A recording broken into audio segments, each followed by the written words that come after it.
कभी सोचा है कि हमारे चारों ओर की हर चीज, ये हवा, पानी या सोना, आखिर किस सबसे छोटी चीज से बनी है? तो आज हम इसी गहरे रहस्य को सुलझाने वाले हैं। परमाणु। ये कहानी है एक ऐसे आइडिया की जो हजारों साल पहले शुरू हुआ और आज हमारी दुनिया को समझने की चाबी बन गया है। चलिए, एक बहुत ही आसान से सवाल से शुरू करते हैं। जरा सोचिए, अगर किसी चीज को लिया जाए, उसे आधा काटा जाए, फिर उस आधे को और आधा काटा जाए, और बस ऐसा करते ही रहें, तो क्या आखिर में एक ऐसा छोटा सा कण बचेगा जिसे और नहीं काटा जा सकता? देखिए, ये सवाल कोई नया नहीं है। हजारों साल पहले दुनिया के अलग अलग कोनों में बड़े बड़े विचारक इसी सवाल से जूझ रहे थे, और कमाल की बात तो ये है कि वो सब लगभग एक ही नतीजे पर पहुंचे। ये बात बहुत ही दिलचस्प है कि लगभग एक ही समय में, करीब 500 ईसा पूर्व, दुनिया के दो अलग अलग हिस्सों में एक ही आइडिया जन्म ले रहा था। भारत में महर्षि कणाद ने कहा कि पदार्थ का एक ऐसा अविभाज्य कण होगा जिसे उन्होंने परमाणु नाम दिया। और करीब करीब उसी दौरान ग्रीस में एक दार्शनिक थे, डेमोक्रिटस। उन्होंने भी यही बात कही और उस कण को एटमॉस कहा, जिसका मतलब ही होता है जिसे और न काटा जा सके। लेकिन कई सदियों तक ये सिर्फ एक ख्याल ही था, एक दार्शनिक विचार। ये सिर्फ तर्क पर आधारित था। इसके पीछे कोई एक्सपेरिमेंट या कोई सबूत नहीं था। इसे सच साबित करने के लिए विज्ञान का सफर अभी बहुत लंबा था। और वो सफर शुरू हुआ 18वीं शताब्दी में, जब वैज्ञानिकों ने एक्सपेरिमेंट्स करना शुरू किया। यहीं से हमें परमाणु के होने के पहले ठोस सुराग मिलने शुरू हुए, और इस कहानी ने एक बिल्कुल नया मोड़ ले लिया। दो साइंटिस्ट थे, आंतोनी लवाइसियर और जोसेफ प्राउस्ट। इन्होंने अपने प्रयोगों से, आप कह सकते हैं, केमिकल साइंस की नींव रखी, और उन्होंने दो बहुत ही महत्वपूर्ण नियम दिए जिसने सब कुछ बदल के रख दिया। पहला नियम था द्रव्यमान संरक्षण का नियम। अब इसका मतलब क्या है?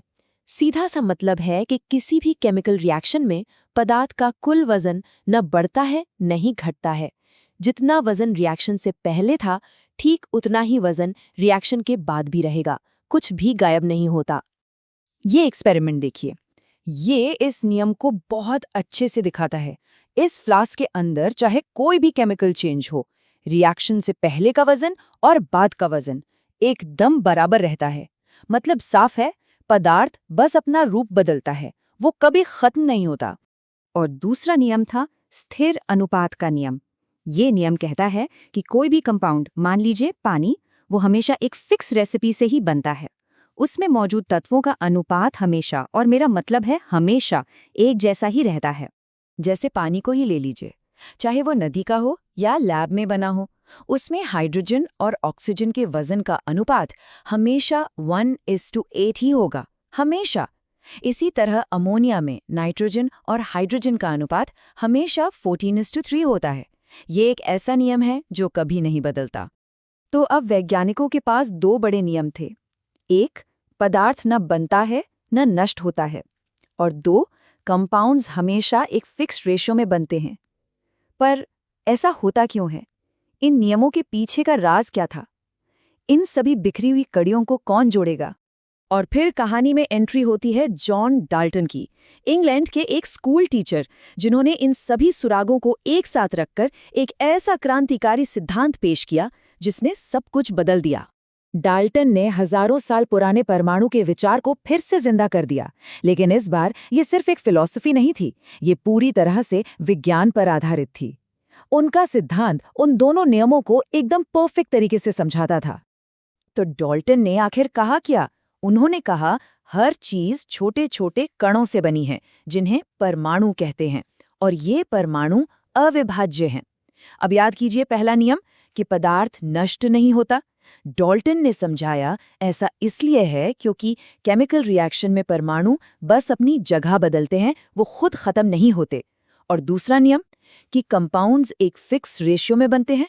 डाल्टन के मुताबिक ऐसा इसलिए होता है क्योंकि जैसे पानी बनाने के लिए हाइड्रोजन और ऑक्सीजन के परमाणु हमेशा एक फिक्स नंबर में ही जुड़ते हैं। बस अचानक से सब कुछ समझ में आने लगा।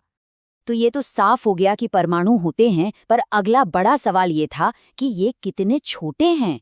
क्या इन्हें कभी देखा भी जा सकता है? इसे समझने के लिए जरा ये सोचिए, अगर लाखों परमाणुओं को एक के ऊपर एक एक लाइन में रखा जाए तो भी उनकी कुल मोटाई एक कागज की पतली सी शीट से भी कम होगी। मतलब ये इतने ज्यादा छोटे हैं कि हम सोच भी नहीं सकते।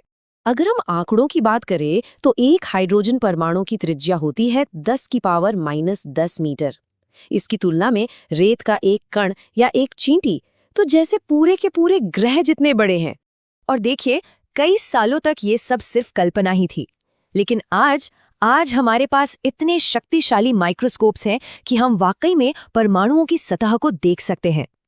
ये जो तस्वीर है, ये सिलिकॉन की सतह पर मौजूद परमाणुओं की असली तस्वीर है। जो चीज कभी सिर्फ एक विचार थी, आज हमारी आंखों के सामने है। तो अब हम ये जान चुके हैं कि परमाणु क्या हैं और वे कितने छोटे हैं। अब आखिरी सवाल ये है कि ये छोटे छोटे कण मिलकर हमारे आसपास की दुनिया आखिर बनाते कैसे हैं। इसका प्रोसेस बहुत ही सीधा है। सबसे नीचे हैं परमाणु यानी एटम्स।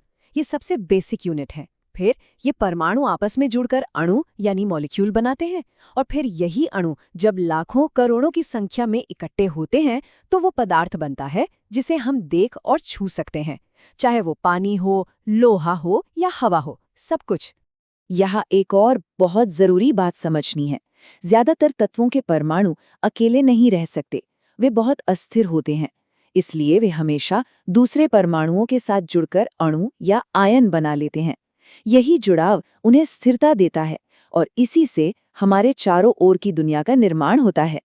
तो हमने एक बहुत लंबा सफर तय किया है, एक प्राचीन सवाल से लेकर पदार्थ के सबसे छोटे बिल्डिंग ब्लॉक्स तक।